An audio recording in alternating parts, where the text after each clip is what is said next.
Ouais, coucou, c'est Marion. Cette semaine, je sais pas ce qui m'a pris. J'ai Tout allait bien et j'ai voulu tout changer. Enfin, tout changer. Je sais pas, j'ai eu comme une espèce d'éclair de génie. Je me suis dit ça et ça et ça, je vais le faire différemment et je vais faire comme ci, comme ça. Et je te jure, j'y ai passé 3 jours de ma semaine. J'ai passé à modifier, ajuster, transformer des trucs. Et une fois que c'était fait, tu vois que j'avais mis du temps, de l'énergie, tu vois, du focus sur le truc, je l'ai balancé à ma pote, là, ma meilleure pote qui est aussi ma business friend. Et la meuf, elle m'a dit, mais pourquoi t'as fait ça? Parce qu'en fait, ce que tu faisais avant, c'était bien. Et tu sais, on a débriefé un peu.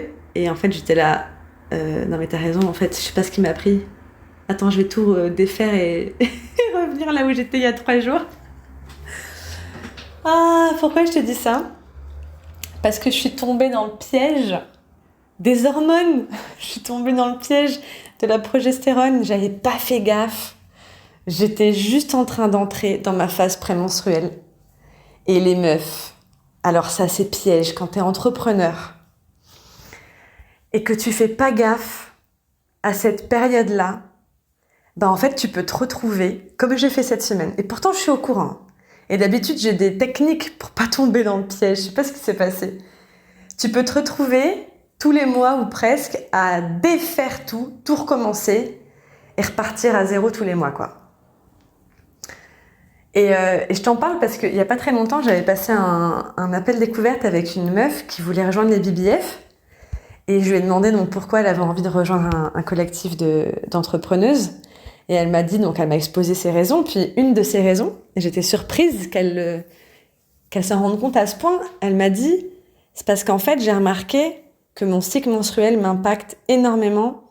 Il impacte mon humeur, mon énergie, ma motivation, ma confiance en moi, ma capacité en fait à porter mon business, à aller chercher des clients et ma permanence aussi, ma constance. Et j'ai l'impression que si j'avais un endroit pour en parler et être comprise et genre mettre de la conscience dessus, j'avancerais plus vite. Et tu sais, je perdrais moins de temps à douter, à me juger et à tout recommencer entre guillemets, tu vois.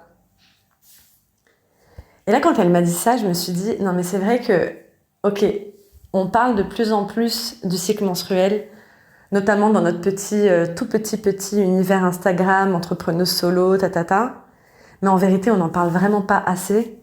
Et surtout, on n'a pas beaucoup d'endroits où en parler. Parce que peut-être qu'on voit l'info passer en, je sais pas moi, en carrousel Instagram ou quoi, mais quand tu fais du business, tu portes ton entreprise, que tu es dans une démarche de...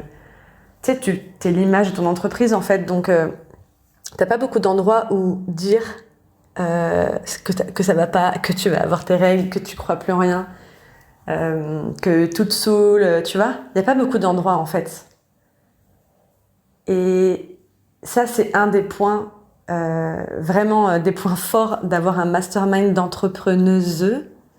C'est qu'en fait, c'est un endroit assez sécure dans lequel on se sent en confiance pour parler de ça et où on se sent comprise aussi. Parce qu'en fait, on est vraiment nombreuses à traverser ça, les meufs. Faut s'en rendre compte. Et je suis désolée, ça me fait chier. Moi aussi, j'aimerais être un être humain constant, linéaire. Mais en fait, c'est pas le cas. Je prends pas de contraception hormonale, donc j'ai des variations d'hormones qui font que je ne suis pas un être constant et linéaire. Et ça impacte forcément mes comportements, mes pensées. Donc ça impacte forcément la façon dont je fais du business. Et à ce propos, je voulais juste te faire une image, un petit parallèle.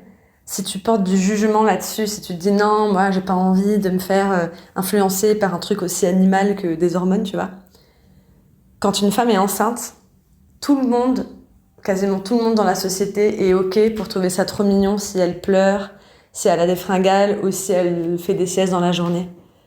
Mais c'est le seul moment, entre guillemets, dans la vie d'une femme où elle a le droit d'être impactée par ses hormones et où la société trouve ça mignon, tu vois, attendrissant. Mais le reste du temps, que ce soit pour ton cycle menstruel, pour la préménopause ou la ménopause, ben en fait, fais pas chier. Sois un être linéaire et constant. Tu vois, Je trouve que si tu es capable d'admettre qu'une femme enceinte est impactée par ses hormones, on doit être capable d'admettre que nous sommes impactés par nos hormones en tant que femmes, enfin en tant qu'être vivant, mais surtout en tant que femme, et de plus trop porter de jugement là-dessus et juste faire avec et l'accepter. Et si on peut être comprise et avoir des endroits où en parler, c'est vraiment cool. Donc bref, je terminerai cette note vocale en partageant une petite astuce que je trouve simple et brillante. Je la tiens de Gaëlle Baldassari, qui est la fondatrice de Kiffe ton cycle. Je l'avais vue dans une masterclass et elle nous avait dit « Les filles, vous pouvez tenir un tableau des mauvaises idées. » Alors appelle-le comme tu veux, ça peut être le tableau du ras-le-bol ou le tableau de mes idées géniales. Tu peux l'appeler comme tu veux. Mais quand tu sens que tu sens là l'envie de tout péter, là, de tout recommencer, que tu n'es plus aligné, que tout à coup tu te dis « Ah non, mais en fait, je vais arrêter tout ce que j'avais fait et je vais faire différemment, je vais faire autrement, je vais faire plus, je vais faire moins, je sais pas quoi. » Surtout, ne passe pas à l'action. Regarde dans quelle phase de ton cycle tu es. Parce que si tu as passé l'ovulation, il y a de fortes chances que ces idées géniales et ces envies de changement viennent de la progestérone. Donc attends d'avoir eu tes règles. Note tes idées dans ton tableau, que tu auras donc appelé comme tu veux. Et ensuite, parle-en à quelqu'un qui te connaît bien. À une business friend, à ta coach, à ton groupe d'entrepreneuses avec qui tu traînes. Parle-en à quelqu'un qui te connaît bien pour qu'elle te permette de prendre du recul. Ça, comme j'ai fait là avec ma meilleure pote, tu vois, j'aurais mieux fait de lui dire « Hey meuf, j'ai pensé à ça, qu'est-ce que t'en dis ?» Ça m'aurait fait gagner 3 jours de boulot dans le vent. Voilà, c'était la petite astuce. J'espère qu'elle te sera utile. J'espère que ça te fera du bien d'entendre parler de ça aussi. Les BBF, si tu commences à me connaître, c'est mon mastermind dédié aux entrepreneuses solo qui ont envie d'envoyer bouler les injonctions business pour entreprendre à leur façon. Je te mets le lien pour en savoir plus juste en dessous de l'épisode et comme d'habitude, tu peux réagir en m'envoyant une note vocale sur Instagram marion.arnaud. Je te souhaite une belle continuation et au plaisir d'échanger sur le sujet. Salut!